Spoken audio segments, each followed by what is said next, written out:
വലിയ ആവേശത്തിൽ തന്നെയാണ് UDF ക്യാമ്പ്. MLA മാർ ഓരോരുത്തരും നിയുക്ത മുഖ്യമന്ത്രിക്ക് ആശംസ അർപ്പിക്കാനായി എത്തിയിട്ടുണ്ട്. നിയമസഭാ കക്ഷി യോഗത്തിന് മുന്നോടിയായാണ് ഇവിടെ നിയുക്ത ചെറുപ്പക്കാരായ MLA മാർ, ചെറുപ്പക്കാരും മുതിർന്ന MLA മാരും എല്ലാവരും ഉണ്ട്. എങ്ങനെയാണ്, ഭയങ്കര ഹാപ്പി അല്ലേ?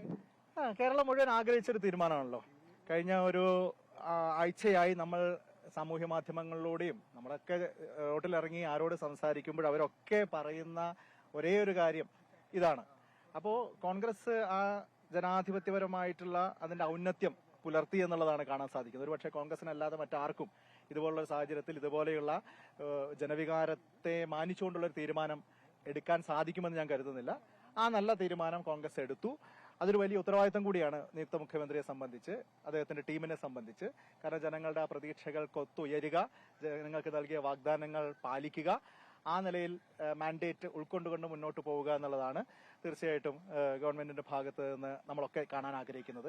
അതുണ്ടാവുമെന്ന് തന്നെയാണ് നമ്മുടെ പ്രതീക്ഷ. മന്ത്രിയായിരുന്ന MP രാജേഷിനെ തറ പറ്റിച്ചാണ് ഇപ്പൊ വന്നിരിക്കുന്നത് നിയമസഭയിലേക്ക്. അപ്പോൾ ഒരു യുവ നേതാവ് എന്ന രീതിയിൽ ഒരു പുതിയൊരു മന്ത്രിയാകുമെന്ന രീതിയിലുള്ള ഒരു ലിസ്റ്റിലൊക്കെ താങ്കളുടെ പേരൊക്കെ ഉണ്ട്. ഒന്നും കാര്യമില്ല, അതൊക്കെ ലീഡർഷിപ്പ് തീരുമാനിക്കല്ലോ. ഉചിതമായിട്ടുള്ള തീരുമാനം എടുക്കാനുള്ള എല്ലാ നിലയ്ക്കുമുള്ള കഴിവുള്ള പ്രസ്ഥാനമാണ് കോൺഗ്രസ് പാർട്ടി.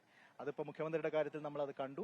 മന്ത്രിമാരുടെ കാര്യത്തിലും ജനങ്ങൾ ആഗ്രഹിക്കുന്ന തരത്തിലുള്ള നല്ലൊരു ടീമിനെ കോൺഗ്രസ് പാർട്ടിക്ക് കണ്ടെത്താൻ സാധിക്കും. UDFന്റെ നല്ലൊരു മന്ത്രിസഭ കേരളത്തിലുണ്ടാവും. ഇപ്പൊ ഈ സോഷ്യൽ മീഡിയയിലേക്ക് വരുന്നത്, സോഷ്യൽ മീഡിയയാണ് നമ്മളത് അത്ര കാര്യമാക്കുന്നില്ല. എങ്കിലും മുഖ്യമന്ത്രി തീരുമാനിക്കാൻ ഈ 11 ദിവസം ഈ വലിയ രീതിയിലൊരു ആകാംക്ഷ ഉണ്ടെങ്കിൽ മന്ത്രിസഭാ രൂപീകരണം ഇതിനേക്കാൾ വലിയ കടമ്പയായിരിക്കും എന്നൊക്കെയാണ് പറയുന്നത്.